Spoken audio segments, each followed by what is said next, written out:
Hello, my amazing second grade and multi-age artists. This week we are wrapping up our Aboriginal Australian artwork, my friends. Last week we focused on our background and creating that dot map. This week we're going to take a look at some different Australian animals and how the Aboriginal artists like to depict those.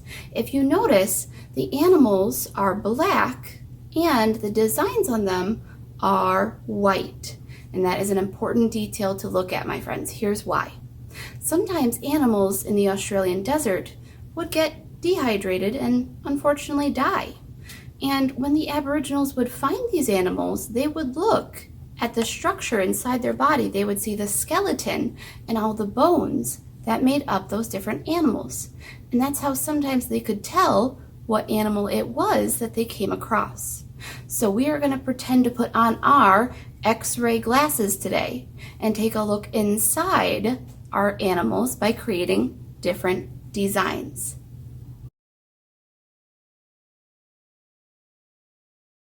Now make sure you notice, my friends, I have something white here, either a white colored pencil or a white crayon to help make those designs.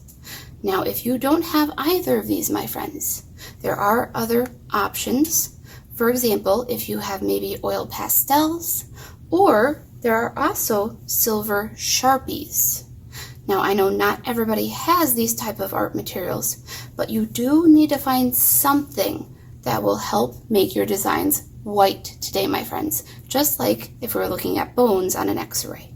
So besides that, out of our art folder, we need our dot painted background or dot markered. And there should be two more things in your art folder, a small black piece of paper for our animals today, and of course, some of those different animals. Now if you notice, friends, there's animals on the front and on the back. I have many other animals here at school as well, but I wanted to provide you with these four as some options. Now, at school as well, I would normally give you tracers to help trace these animals up. So in order to put them on our black paper today, my friends, you have two options. The first option is to look at the animal and draw it to your best ability on your black paper, or you can also use your scissors to cut these animals out and then trace them on your black paper.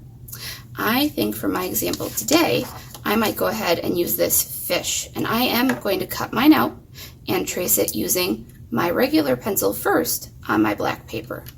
Again, I'm going to speed this step up, my friends, but if you need to pause here, please do. So here's my fish traced on, and I know it's hard to see in pencil, but you can kind of see those lines. You, friends, should be able to see them yourself on your own paper. Now again, artists, if there are other types of animals that you would like to use from Australia instead, you're more than welcome to draw your own animal as well. Now, the next thing I need to do, my friends, is start using either my white colored pencil or my white crayon, even that silver Sharpie that I have, to start tracing and adding details onto my animal. Again, I picked this fish, but here's the cool thing as well, my friends. Do I have to add those designs that are on that animal? Of course not. I do have to add some sort of designs, and that's why I gave you multiple animals to look at, friends. That way you can see other designs that were added to Aboriginal animals to help show what could be called bones. Again, these are not the exact skeleton of these animals. One detail I always like to add is an eye. And on my fish's body, I like to show kind of where the fins start and end, where they kind of attach to the body. So I might draw some of those lines. You could do the same thing on some of the other animals as well, adding the eyes and showing where the body and the arms connect. Now again, I want to look at some of these designs to help decide how I'm going to fill in my fish. For instance, I kind of like this design. Maybe I could add that to the tail of my fish. So I'll start by adding a straight line down the middle And then there's some straight lines that come out as well. And again, you don't have to do these designs exactly, my friends. You can also create some of your own designs as well. I do also kind of like these dots that are on my fish, so maybe I'll add some of those lines. And again, you're always welcome to draw this in pencil first. That way, in case you make an oops, you can erase it, right? But eventually, we do want to see this in white.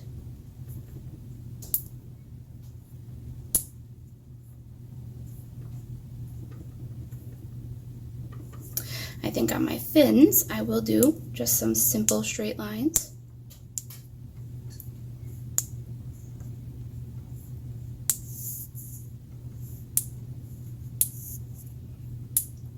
And then in the middle of my fish, actually, I kind of like some of these wiggly lines.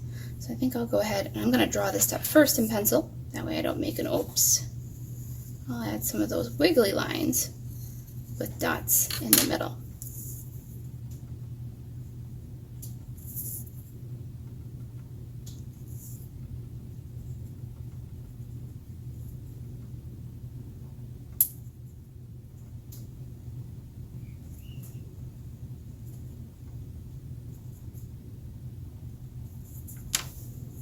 So here's how my fish turned out today, my friends. And again, I could add more if I wanted to, but I've at least filled up the body of my animal. So it's time to do a little bit more cutting. And again, I would like to speed this part up for you, friends. That way you don't have to watch me cut carefully, but please cut carefully on your lines as you work today. And of course, our last step today, my friends, is going to be adding our animal onto our artwork. And you can decide where your animal goes. For instance, if I really love this circle from my dot markering, maybe my fish could go here instead. Or maybe it could go down here or there. Maybe I could have my paper go sideways or up and down. So you decide where it's going to go.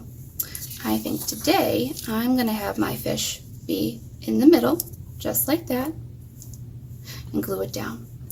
Now I know some of you friends might even be thinking, you know, Miss Greathead, if we're out in the desert, why on earth would there be a fish? Well, Australia isn't only desert, my friends.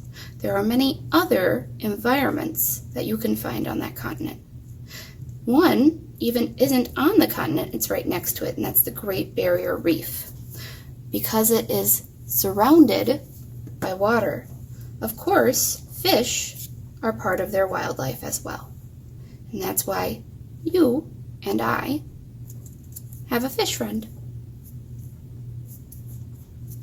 So here's my fish friend today. Last thing I need to do, my friends, is take a picture and turn it in on Seesaw.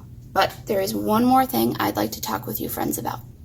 Now, my friends, starting next week, we will be starting 4-day week school for all my friends that attend here at school. And art class for those friends will no longer be virtual. We will be having art back in the art room. Now, what does this mean, my friends? This means that there is something that I need you to bring back to school, and that is your paintbrush pet.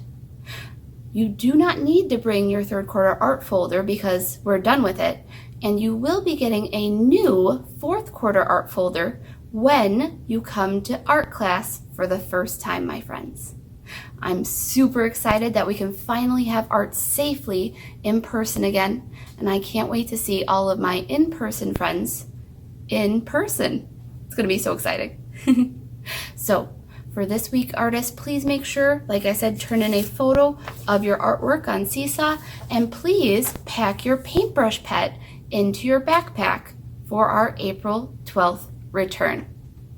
All right, artists, it was great to create with you today, and I'll say my BYE.